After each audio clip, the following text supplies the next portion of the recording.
And the chair now recognizes the gentleman from Idaho for 5 minutes. Thank you, Mr. Chairman and Commissioners, for being here today. I'd like to speak about spectrum just a little bit, in particular shared licenses. And with less and less greenfield and clear spectrum available, where's the Commission when it comes to pursuing shared license options to ensure federal users like DoD, private users can utilize these bands at even faster speeds? And I'd like to get everybody's input, if I may. So, Chairwoman Rosenworcel, if you could begin, please. I think that's a really smart question because we're not making more airwaves. We got to get creative about how we use them. And I think one of the best exercises of that creativity has been our work in the 3.5 gigahertz band, where we've created a hierarchy of rights where there is a military right that they can preempt at any time, but we created secondary rights and sold off licenses, and beneath that we made the spectrum more broadly available for unlicensed and Wi-Fi purposes. I think that's a model of creativity, and we've got to study models like that and see if we can export them into the future, because identifying greenfield spectrum, just like you mentioned, is going to get harder and more difficult. Chairman Carr? Yeah, I agree with the chair. At the end of the day, we need to provide a mix of different spectrum bands, not just, where it is, low, mid, high, but exclusive use, shared, unlicensed. We have to strike the right balance there. Okay, Chairman Starr, or Commissioner Yes, Starr. thank you for the question. I completely agree with my colleagues. The additional thing that I would say, obviously the physics of it matters where you are in particular bands. The FCC has outstanding engineers that we work with, and they certainly keep us well informed. Commissioner Symington. Thank you.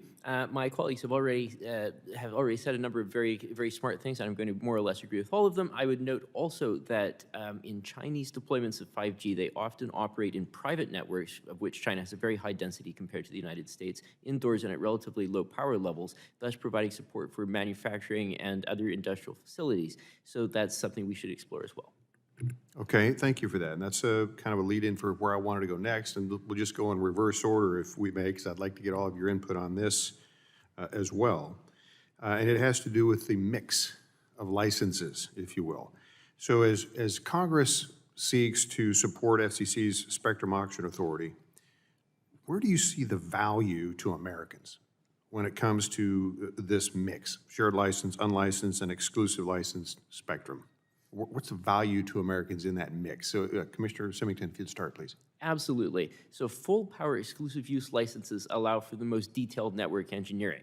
And companies that are going to try to cover large amounts of terrain with sophisticated network engineering need the certainty that they have control of that band in order to deploy the huge capital costs of covering an entire country with, for example, wireless telephony.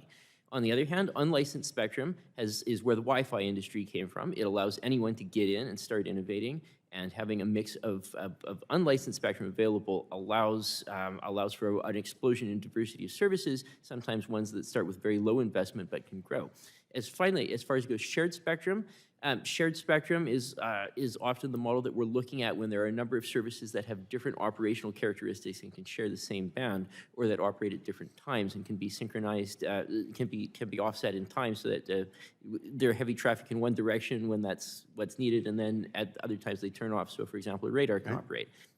We need them all. Great, thank you. Commissioner Starks. I agree with my colleague there, Commissioner Symington.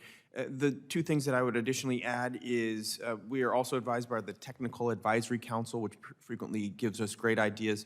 But in particular, the thing that I would foot stomp is Wi-Fi has produced billions and billions, if not trillions, of additional dollars of economic impact to the United States and to Americans everywhere. Right, got it. Commissioner Carr, once again, it's regarding the mix of licenses, value to Americans. Yeah, I agree with the comments that my colleagues made. I thought Commissioner Symington put it very well. We've made, in the near term, we've made a lot of progress on unlicensed. For instance, we opened up about 1,200 megahertz of spectrum and 6 gigahertz. Obviously, we can always open up more, but we need to continue to put emphasis on some of the licensed spectrum as well, given some of the recent unlicensed progress we've made. And I think that'll get us back to a more balanced approach.